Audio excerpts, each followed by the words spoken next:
क्या आपने कभी ऐसे इंसान को देखा है जिसकी आंखें कुछ छुपा रही हों और खून से लथपथ उसका अतीत चुपचाप आपकी आंखों में झांक रहा हो? सोचिए, अगर समाज आपको सिर्फ आपकी त्वचा की रंग, जाति या भाषा से आंकने लगे, तो क्या आप इंसान रह जाते हैं या महज एक रेड पीपल बनकर रह जाते हैं? यह कहानी है उन लोगों की जिन्हें समाज ने लाल रंग में रंग दिया है। गुस्से से, दर्द से, खून से। भारत के एक छोटे से कस्बे शिवपुर में, जहां ऊंची दीवारें सिर्फ मकानों की नहीं, सोच की भी हैं। ये कहानी है शंभू दयाल की, एक दलित लड़के की जिसे पढ़ना था, डॉक्टर बनना था, लेकिन किस्मत ने उसे बना दिया सिसकता हुआ साक्षात्कार। इस जातिवादी व्यवस्था का आज हम जानेंगे कैसे लाल रंग सिर्फ खून का नहीं, विद्रोह का भी होता है। शंभू लाल की आंखों में एक सपना था, सफेद कोट पहनकर मां को अस्पताल ले जाने का। उसके घर की कच्ची दीवारों पर लाल मिट्टी लगी थी, वही मिट्टी जिसे शहर के लोग अपने जूते से रगड़ते थे। पर उस मिट्टी में ही उसका इरादा उग रहा था।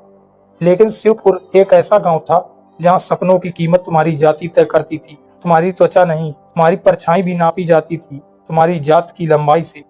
शंभू स्कूल जाता था, पर मास्टर जी उसे सबसे पीछे बैठाते। कहते, लालू तू तो नीचे बैठ, तेरी जात की गंध ऊपर उड़ती है। ये लालू नाम उसी को दिया गया था, मॉकिंग नाम, क्योंकि वो अक्सर खेतों से आता था, मिट्टी में सना हुआ। लेकिन उस दिन जब उसकी माँ को सांप ने काटा और अस्पताल दूर था, शंभू दौड़ता रहा। सबने मना किया, उस औरत को मत छूना, उसका खून अशुद्ध है। पर वो माँ थी, लाल खून बह रहा था और लोग सिर्फ जात देख रहे थे। शंभू ने उस दिन पहली बार जाना कि लाल रंग समाज के लिए सिर्फ खून नहीं है, वो डर है, विद्रोह है और एक चुनौती है। उसने प्रण कर लिया कि वो डॉक्टर बनेगा ताकि हर लाल इंसान के लिए दरवाजे खुलें। लेकिन यही प्रण उसकी मुसीबत बन गया। जब उसने मेडिकल कॉलेज में सीट पाई तो प्रोफेसर ने उसकी फाइल देखते ही हंसते हुए कहा, एससी कोटा है ना, इसलिए आ गया।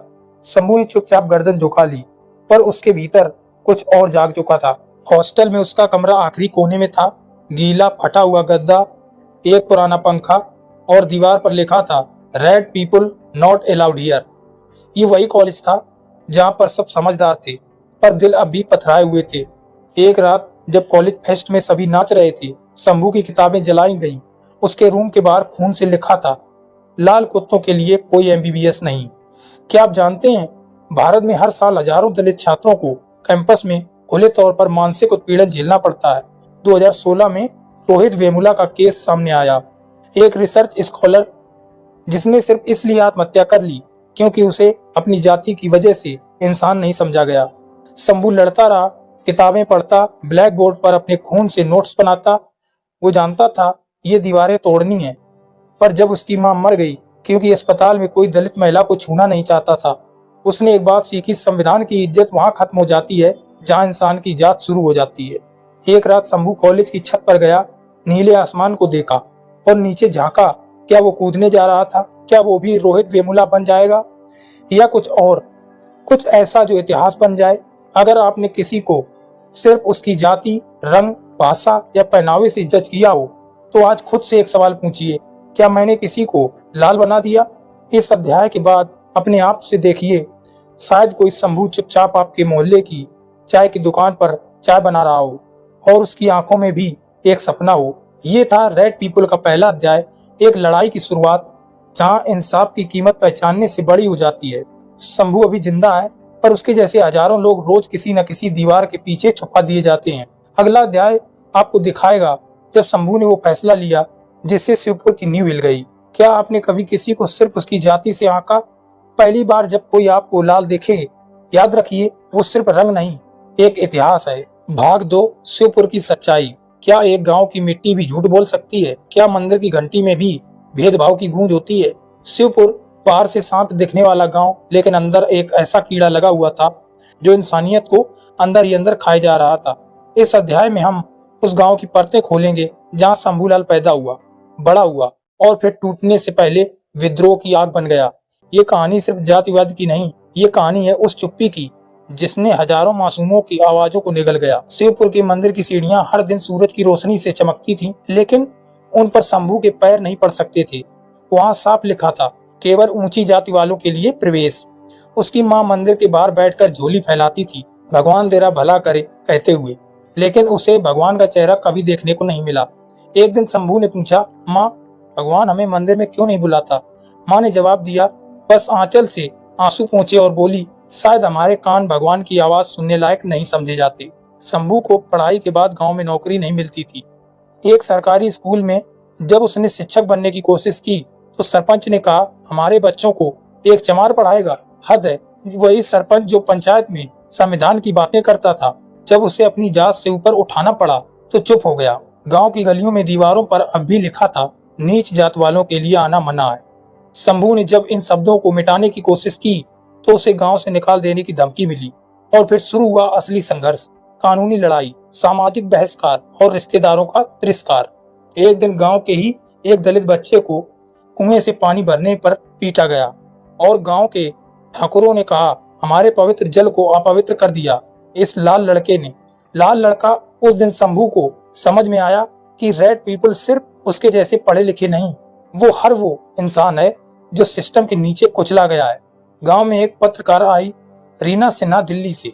उसने शंभू की कहानी सुनी और एक रिपोर्ट बनाई, इंडियाज रेड ट्रुथ, जात के नाम पर जिंदा जले सपने। रिपोर्ट वायरल हो गई, लेकिन इसके बाद शंभू पर हमला हुआ। रात को उसके घर में आग लगाई गई। वो जला नहीं, लेकिन उसकी माँ की चूड़ियां, पिताजी की टूटी ऐनक, लेकिन उसका मेडिकल स्टेथोस्कोप सब राख हो गया। 2018 में राजस्थान के नागौर जिले में एक दलित युवक को सरेआम पेशाब पीने के लिए मजबूर किया गया, सिर्फ इसलिए कि उसने ऊंची जाति के लोगों से बराबरी की बात की।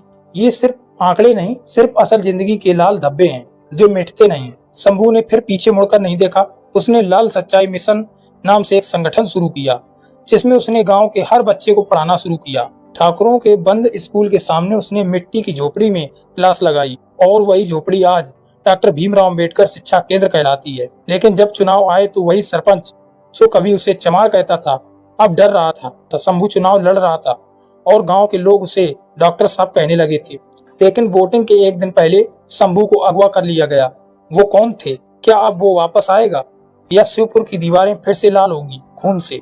अगर आप भी मानते हैं कि भारत को असली आजादी तब मिलेगी जब हर गांव, हर गली, हर इंसान को बराबरी मिले, तो अपनी आवाज उठाइए। सिर्फ पोस्टर मत लगाइए, अपने आसपास की सोच को बदलिए। क्या आपके घर में काम करने वाली बाई के लिए वही गिलास रखते हैं जो आपके मेहमानों के लिए? सोचिए, कहीं आप भी अनजाने में रेड पीपल बनाने वालों में से तो नहीं। ये था रेड पीपल का दूसरा अध्याय, शिवपुर की सच्चाई। एक गाँव जो बाहर से सुंदर लगता था, अंदर से सड़ चुका था। शंभू ने उस सड़न में इंकलाब की लौ जलाई। अब देखना है कि ये लौ बचेगी या बुझा दी जाएगी। अध्याय 3 में आप जानेंगे उस आखिरी लड़ाई की कहानी, जिसमें या तो शिवपुर बदलेगा या एक और नाम लाल होकर इतिहास में खो जाएगा। क्या आपने कभी अपने गांव, मोहल्ले या स्कूल में ऐसा कुछ होते हुए देखा है? क्या आपने कभी चुप्पी ओढ़ी है जब किसी को तोड़ा जा रहा था? क्या किसी का नाम इतिहास में तब दर्ज होता है जब वो जीतता है, या तब जब वो टूटते हुए भी खड़ा रहता है? जब कोई इंसान खुद को मिटा देता है ताकि आने वाली पीढ़ियां खुद को पहचान सकें? क्या वो सिर्फ शहीद होता है या एक चिंगारी जो सदियों तक जलती रहती है? आज आप सुनेंगे उस आखिरी रात की कहानी जब शिवपुर की नींव हिल गई, जब शंभू, एक लाल इंसान, केवल अपना सम्मान नहीं बल्कि पूरे समाज के आत्मसम्मान के लिए खड़ा हुआ। ये सिर्फ विद्रोह नहीं था, ये इंसानियत की परीक्षा थी। शंभू 3 दिन से लापता था। गांव में डर पसरा था। कोई कुछ कह नहीं रहा था, लेकिन सब कुछ जान रहे थे। सरपंच के गुर्गों ने शंभू को गांव के बाहर कुएं के पास बांध दिया था, उसी कुएं के पास जहां उसके पिता की लाश परसों पहले मिली थी। पीठ पर कोड़े के निशान और आंखों में नफरत नहीं बल्कि आंसू थे, क्योंकि वो जानता था, क्योंकि वो अकेला नहीं टूटा। उसके जैसे हजारों हैं जो हर दिन इसी तरह मारे जाते हैं, चुपचाप, बिना नाम, बिना शोर।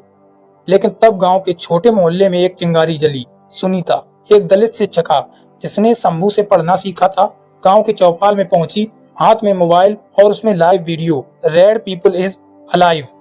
ये 4 शब्द पूरे जिले में गूंज गए। सोशल मीडिया पर ट्रेंड होने लगा, justice for Shambhu, #red people rising. Media पहुंची, पुलिस पहुंची, लेकिन गांव के ठाकुर, पंडित, ब्राह्मण सब खामोश थे, क्योंकि पहली बार इतिहास ने उनकी दीवारों को गिरते देखा था। शंभू को अस्पताल ले जाया गया। शरीर टूटा था पर आत्मा अब भी खड़ी थी। उसने आईसीयू में रहते हुए बयान दिया, मुझे नहीं चाहिए तुम्हारी मुआवजा राशि, मुझे चाहिए मेरा हक और मेरा नाम। मुझे किसी जाति से पहचान मत दो, मुझे इंसान समझो। उस एक लाइन ने हजारों कॉलेजों में रैलियां जगा दी। दिल्ली, मुंबई, पटना, लखनऊ हर जगह रेड पीपल का नाम लिया जाने लगा। अब डर में नहीं, गर्व में। कुछ हफ्तों बाद चुनाव हुए। इस बार शंभू खड़ा नहीं हुआ। उसकी जगह सुनीता ने चुनाव लड़ा और जीती। पहली बार शिवपुर पंचायत में एक दलित महिला प्रधान बनी। मंदिर के बाहर लिखा गया, बोर्ड हटा दिया गया और अब उस जगह लिखा गया, सभी का स्वागत है, इंसानियत में कोई ऊंच नीच नहीं।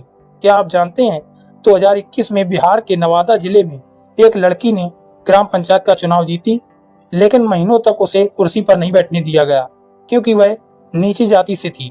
ये कहानी उसी असल भारत की है जहां असली क्रांति खून से नहीं कलम से होती है, इरादों से होती है। शंभू अब डॉक्टर है पटना के एक छोटे से अस्पताल में, जहां वह मुफ्त इलाज करता है, खासकर उन बच्चों के लिए जिनकी पहचान लाल बना दी गई है। अब वो मंचों पर भाषण नहीं देता, न रैली करता है, बस हर मरीज की नब्ज छूकर ये जरूर कहता है, आपकी नब्ज ठीक है, आपकी पहचान भी। लेकिन क्या समाज वाकई बदल गया है? क्या आज भी आपके दिमाग में किसी के नाम, कपड़े या जाति सुनकर एक छुपा हुआ बेस नहीं जागता? क्या रेड पीपल अब किताबों तक सीमित हो गए हैं, या आज भी वो किसी रेलवे स्टेशन पर पाँव में पट्टी बांधकर चाय बेच रहे हैं, आपको देख रहे हैं और सोच रहे हैं, क्या ये मुझे इंसान मारेगा? अगर इस 3 भाग की कहानी ने आपके अंदर कुछ झकझोरा है तो आज इसी वक्त कुछ बदलिए। सोशल मीडिया पर पोस्ट करने से पहले अपने घर की सोच बदलिए।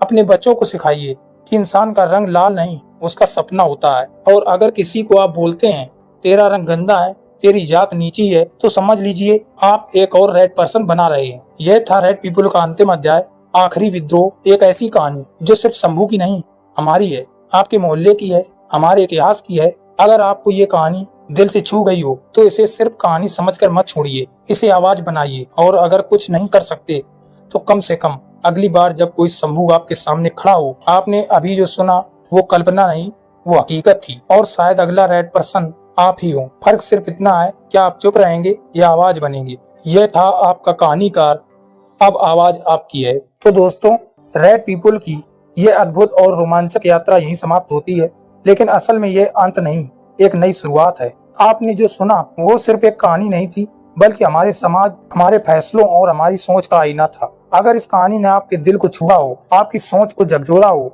तो इसे यहीं मत रोक दीजिए। इसे अपने दोस्तों, परिवार और उन लोगों तक जरूर पहुंचाइए जिन्हें इस सफर का हिस्सा बनना चाहिए। अगर आपका हर एक शेयर, हर एक शब्द इस संदेश को और दूर तक ले जाएगा। और हाँ, अगर आप ऐसी ही कहानियां सुनना चाहते हैं जो दिल में उतर जाएं, जो आपके सोचने के तरीके को बदल दें, तो इस चैनल को जरूर सब्सक्राइब करें, फॉलो करें और नोटिफिकेशन जरूर ऑन करें। याद रखिए, कहानियां सिर्फ सुनने के लिए नहीं होती, जीने के लिए होती हैं। अगली मुलाकात तक मैं आपको अलविदा कहता हूँ। मैं दुआ कर